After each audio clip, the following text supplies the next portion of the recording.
Welcome to part 19 of the Ultimate Unsolved Mysteries Iceberg. In this series, we deep dive cases including true crime, mysterious disappearances, myths and legends, strange events, internet mysteries, and more. Ireland's Vanishing Triangle. Between the late 80s and the late 90s, a disturbing series of disappearances occurred in an area dubbed Ireland's Vanishing Triangle, an 80-mile stretch outside Dublin. This term, coined by the Irish media, reflects the unexplained nature of the vanishings of a number of young women during this time, as well as 3 confirmed slayings. Upwards of 10 women disappeared as part of the Vanishing Triangle case. Importantly, none of the women fit the usual profile of women on the fringes of society targeted by predators. Annie McCarrick, a 26-year-old American, disappeared on March 26, 1993, after catching a bus from Dublin to Enniskerry. Her vanishing drawn significant media attention due to her being American. Jojo Dullard, a 21-year-old woman, vanished while hitchhiking home on November 9, 1995. Fiona Sinnott, a 19-year-old mother, vanished on February 8, 1998, after leaving a pub in Broadway, County Wexford. Further, 3 women were confirmed to be slain: Angie Smith, Patricia Doherty, and Marie Kilmartin. Angie Smith, a 27-year-old mother of 2, went missing in the early hours of July 12, 1987, after attending a David Bowie concert. She was last seen walking towards O'Connell Street Bridge in Dublin after leaving a nightclub with acquaintances. Her estranged husband reported her disappearance, and her remains were discovered in the Glendew Mountains on April 3, 1988. Forensic evidence indicated she had been strangled and her body concealed with a plastic bag. Patricia Doherty, a 29-year-old prison guard, disappeared on December 23, 1991, after leaving her home to buy Santa hats. Her husband reported her missing on Christmas Day. Witnesses saw her walking towards a shopping center and possibly entering a red car. Her remains were found in the Wicklow Mountains on June 21, 1992, and it is believed she was strangled based on the condition of her remains. Marie Kilmartin, a 35-year-old woman, vanished on December 16, 1993, after being dropped off at her home from work. Her groceries were found unpacked and a mysterious phone call was traced to a nearby payphone. Her body was discovered in a bog near Mount Mellick, County Lewis, on June 10, 1994. A forensic examination concluded that she had been strangled. Despite the lack of conclusive evidence, theories and suspicions have circulated, including the potential involvement of known criminals. However, no persons of interest have been named in the case. Despite a task force being set up to investigate the vanishings, the authorities were unable to determine, well, anything about this case, at least publicly. Anyway, I had never heard of these cases prior to research for this episode, and I would like to come back and further discuss the cases of some of the individual women. Tarrare. This case is a recommendation from subscriber Rabbitfish. Remember, if you have a recommendation and want it included in this series, leave a comment below or in the LCZ Discord. Tarrare, a French showman born around 1772, is remembered for his inconceivable appetite and bizarre eating habits. Despite being of average size, his capacity to consume was beyond ordinary, leading to his expulsion from home due to his family's inability to sustain his dietary demands. This insatiable hunger pushed him to join a band of circus outcasts, captivating audiences with his ability to ingest objects like stones and live animals. His condition escalated when he joined the French Revolutionary Army. The military rations fell short of satisfying his hunger, leading to his hospitalization due to extreme exhaustion. There, despite being granted quadruple rations, his hunger persisted. He would consume inedible items and was involved in disturbing acts, such as consuming live animals and engaging in scavenging from refuse containers. Tarrare's unusual capabilities caught the attention of military surgeons Dr. Percy and Dr. Corville. They conducted experiments, one of which involved him eating a meal meant for 15 people, which he did effortlessly before falling into a deep sleep. His unique condition led to an unexpected role during the War of the First Coalition. He became a military courier, using his stomach to transport documents. Despite this, his first espionage mission failed when he was caught by Prussian forces. Back in the hospital, Tarrare's uncontrollable appetite led to what may have been a horrific and tragic incident. His time at a military hospital ended dramatically when suspicions arose regarding his involvement in the disappearance of a 14-month-old child. And yes, the theory was that he consumed the child due to his extreme hunger. Although direct evidence was lacking, the incident resulted in his expulsion from the hospital. But wait, there's more. While in the hospital, he attempted to consume the blood of the other patients who were undergoing bloodletting. Also, and how do I phrase this delicately for YouTube, the average person doesn't confuse the hospital morgue with the hospital cafeteria. This was not the case for this guy. The morgue was basically an all-you-can-eat buffet. In his final years, Tarrare's health declined. He returned to the hospital, plagued by tuberculosis and explosive diarrhea, a condition that finally subdued his lifelong battle with hunger. He died in 1798, leaving a legacy filled with as many questions as there were meals consumed. His autopsy revealed abnormalities such as an unusually wide gullet and a massive, engorged stomach. But the exact cause of his insatiable appetite remains undiagnosed. Modern medical theories speculated to be a severe form of hyperthyroidism or an endocrine disorder. Okay, so I'm going to ask everyone to indulge my quote, unique theory on this mystery. Maybe Tarrare was a hungry ghost. The theory that Tarrare could have been a preta, or hungry ghost, from Buddhist mythology, offers a spiritual explanation for his insatiable hunger. In this belief system, pretas are entities afflicted with perpetual hunger or thirst, often as karmic retribution for past lives. This perspective sees Tarrare's endless appetite and unusual eating habits not merely as medical anomalies, but as manifestations of a deeper spiritual condition. Importantly, the description of Tarrare as a skinny man with a distended stomach also matches most descriptions of the preta. Anyway, do I think Tarrare was actually a Buddhist spiritual entity? Probably not. But what's the fun of an Unsolved Mysteries series without proposing some wild theories myself? And stay tuned because later in this episode we'll be diving into the mythology of hungry ghosts. Ariel School UFO case. On September 16, 1994, an extraordinary event unfolded at Ariel School in Ruwa, Zimbabwe, captivating UFO enthusiasts and skeptics alike. This incident, widely known as the Ariel School phenomenon, involved 62 school children who claimed to witness a UFO and non-human entities during their morning break.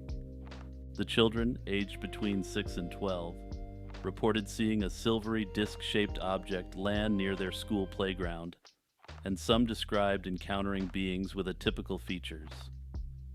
The account began on a typical school day, with the teachers inside attending a meeting while the students were outside.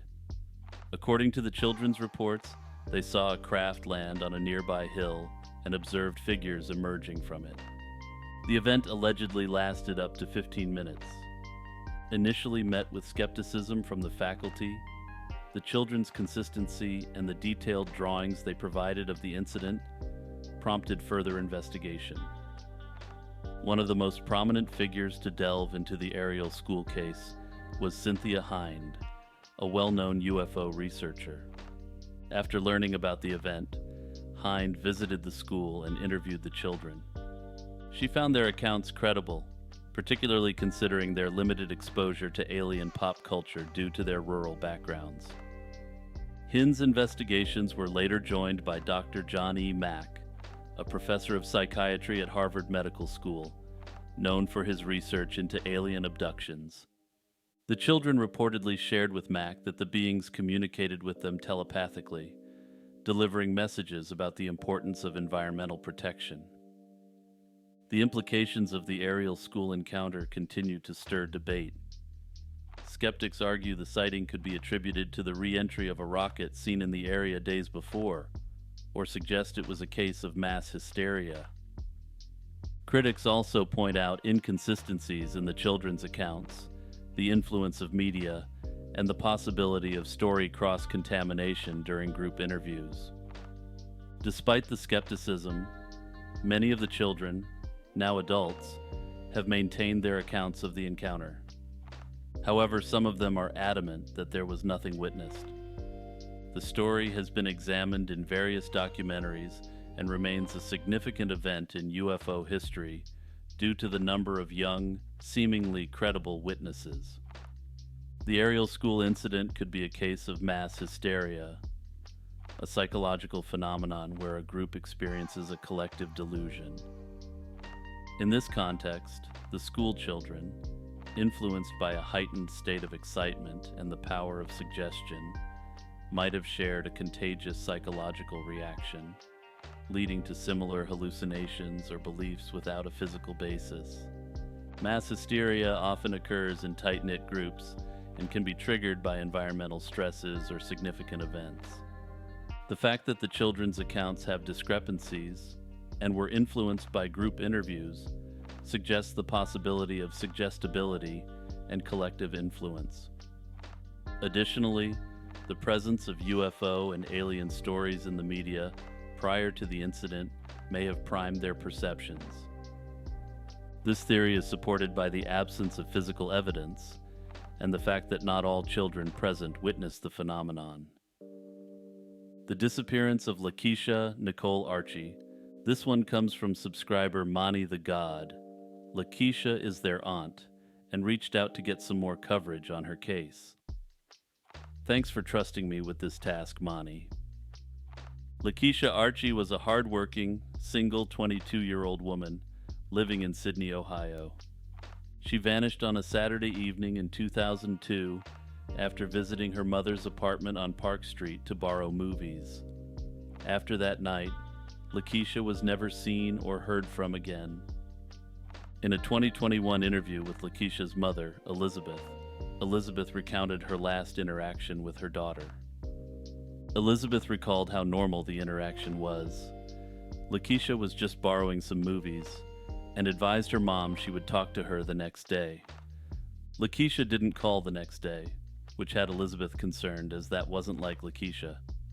However, Elizabeth's worry turned into panic when Lakeisha's employer contacted her and asked where she was, as she had been missing from work for a number of days. The Sydney police were notified and conducted a thorough investigation. However, nothing whatsoever turned up with respect to Lakeisha. There was never a body discovered, nor was there any evidence of foul play whatsoever. Lakeisha was just gone. Adding to the mystery, no one ever saw or heard from her again. Unlike other similar cases, there haven't even been any potential sightings. Sydney police investigated Lakeisha's boyfriend, and he was cleared of all suspicion in her disappearance. Thankfully, Lakeisha has family members like her mom and Mani the God to advocate on her behalf and keep her disappearance from being forgotten. If you have any information in relation to Lakeisha Archie's disappearance, please contact the Sydney, Ohio Police Department. Jimmy here, the YouTuber behind the Lazy Chill Zone channel. If you're enjoying my content, please hit the like and subscribe buttons and the notification bell. My goal is to create the most expansive iceberg series in YouTube history, and I want you all along for the ride. Also, consider signing up for a YouTube membership, joining the Patreon, and joining the Discord. The Shannon Shepherdson Mystery. This is a very personal recommendation from subscriber Maria White. Unfortunately, there's not too much detail out there on this case. The unresolved case of Shannon Shepherdson, a 44-year-old woman found unconscious outside her ex-boyfriend's home in Spanish Valley, began on the morning of October 29, 2008. Discovered lying at the base of a few steps leading from the patio deck to the ground, Shannon's state immediately raised questions, particularly given the severity of her injuries. When her sister, Shauna Jones, was alerted and arrived at the hospital, she was confronted with a sight that was both shocking and heart-wrenching.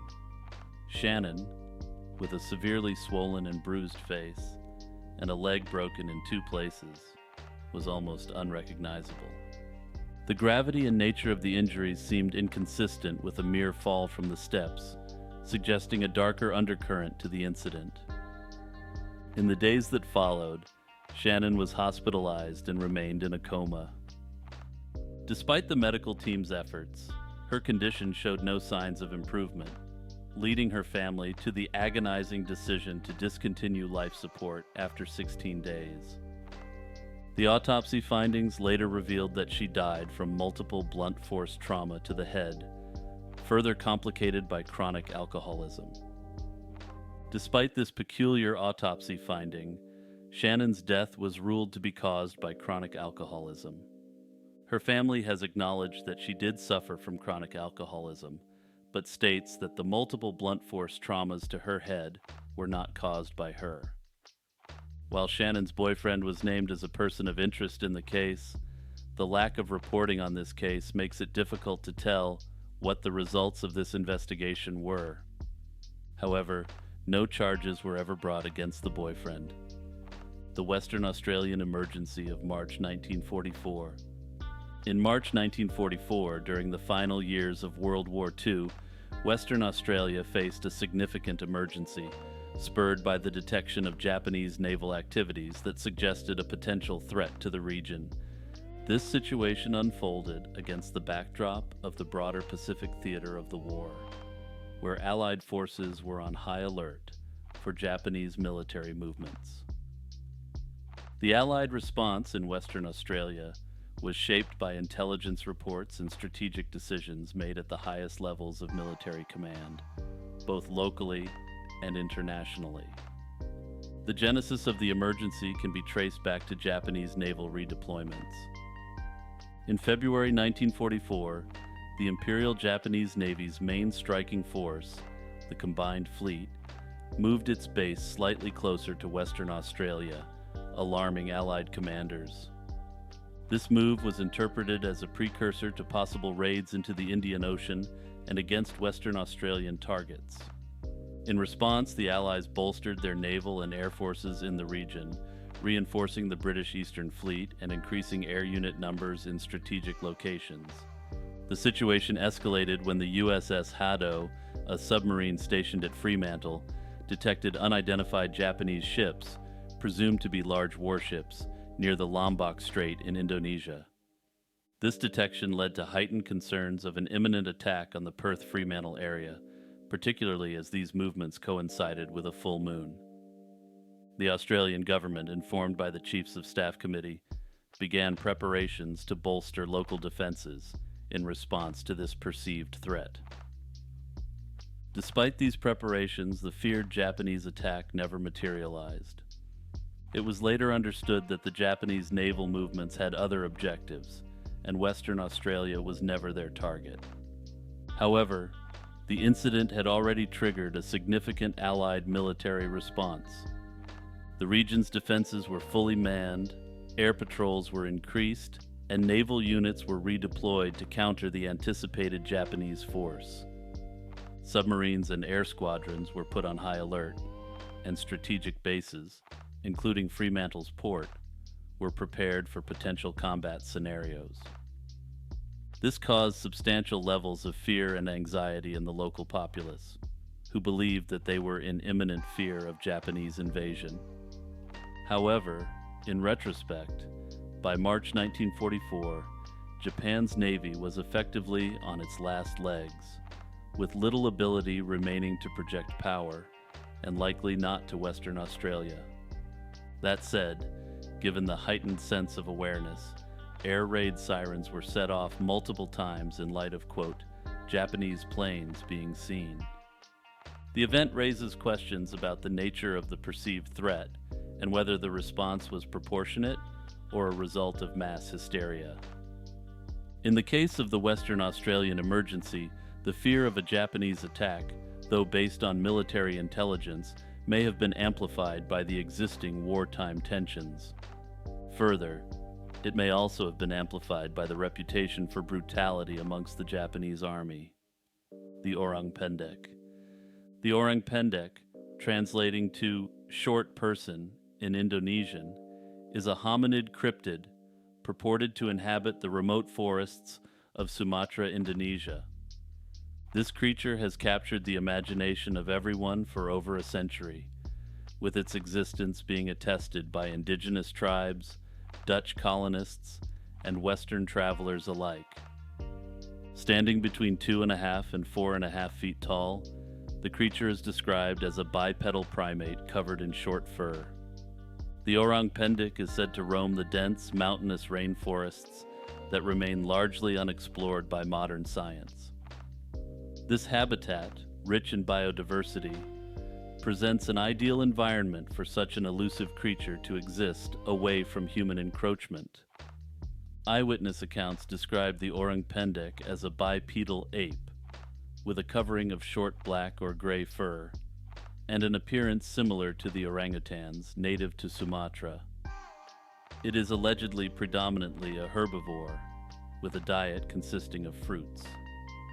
However, according to some reports, they also enjoy freshwater mollusks and fish and terrestrial meat. Despite its formidable strength, the Orang Pendek is not considered aggressive towards humans, instead choosing to avoid contact. The first Western acknowledgement of the Orang Pendek dates back to the early 20th century. Notable sightings by Dutch colonists and subsequent reports detailing close encounters told of this mysterious creature. These accounts often describe the Orang Pendek with more human-like characteristics, differentiating it from known ape species and fueling speculation about its true nature. I believe that there is a small chance that the Orang Pendek may actually exist in some form.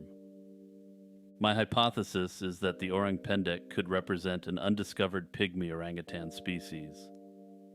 This is complete speculation, but it is bolstered by the recent discovery of a new orangutan species in Sumatra in 2017, which underscores the region's potential to harbor yet unidentified primates. Also, just for quick reference, this new species is the Tapanuli orangutan. I'll admit that this hypothesis has one major weakness. Orangutans, unlike Orang Pendeks, are not completely bipedal. That said, the Orang Pendek may be quite genetically distant from the orangutan, despite living proximate to it. Another popular theory is that the Orang Pendek represents a local variation of Bigfoot. Now I know what you're saying already. If it's a local version of Bigfoot, why is it so small? Island dwarfism is an evolutionary phenomenon where species evolve into smaller forms on islands. This process occurs due to limited resources, reduced predation threats, and the absence of larger competitors commonly found in mainland ecosystems. Over generations, these environmental pressures favor smaller body sizes, which require fewer resources and are more efficient for survival in restricted habitats. Island dwarfism has been observed in various animals, including elephants, hippos, and even great ape species.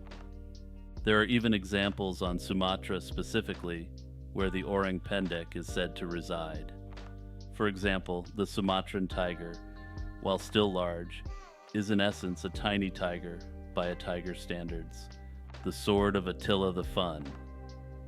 The Sword of Attila, also known as the Sword of Mars or the Sword of God, is shrouded in myth and legend, playing a significant role in the history and folklore surrounding Attila the Hun. Attila, leader of the Huns from 434 until his death in 453, used the sword as a symbol of divine favor, bolstering his reputation as the Scourge of God. According to Roman historians writing soon after Attila's rampage ended, This sword marked Attila's divine authority over the world. The origins of this revered weapon are wrapped in the mystery of the ages, with different sources offering varied accounts. Historical texts from the 5th century mention the sword of Attila, though tend to be light on details. Beyond its mention in chronicles, the sword has been immortalized in various forms of art, further embedding its mystique into cultural memory. These representations often depict the sword alongside Attila himself, enhancing its symbolism as a divine instrument of war. The sword's authenticity has been debated over the millennia. Claims of possessing the genuine sword of Attila have emerged from different quarters, yet none have been irrefutably confirmed. The Art History Museum in Vienna houses a weapon thought to be the sword, but conclusive evidence is lacking. Seriously, it seems the Habsburgs, along with the papacy, had a monopoly on every legendary item from the European world. The sword of Attila intertwines deeply with Hungarian national identity, where it has been celebrated as a historical proof of the link between the Huns and the Magyars. Hungarian tradition, documented as far back as the 13th century, has often linked the legacy of the Huns with Magyar heritage, a connection that is considered dubious by some historians. My view of this sword is that it's entirely mythical, and unlike some of the other legendary weapons discussed in this series, I don't see any basis for reality in this one. Preta, the hungry ghost. Preta, commonly known as the hungry ghost, is a significant concept in Buddhist mythology, representing beings who are tormented by insatiable hunger and thirst due to their past karmic actions. These beings are said to inhabit waste and deserted places on Earth, varying in their torments based on their previous lives' actions. Some can consume a little food and drink but struggle to find them. Others cannot swallow what they find, while yet others see potential nourishment burst into flames or wither away as they reach for it. Others can eat endlessly but never have their hunger satiated, which made me think of this concept when researching Tarrare.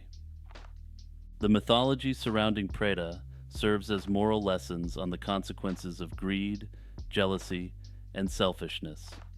Stories from ancient texts illustrate individuals reborn as hungry ghosts as a result of their miserly and unethical behavior in past lives. Anyway, hungry ghosts are perhaps the least threatening ghost-like creatures I've covered on this series.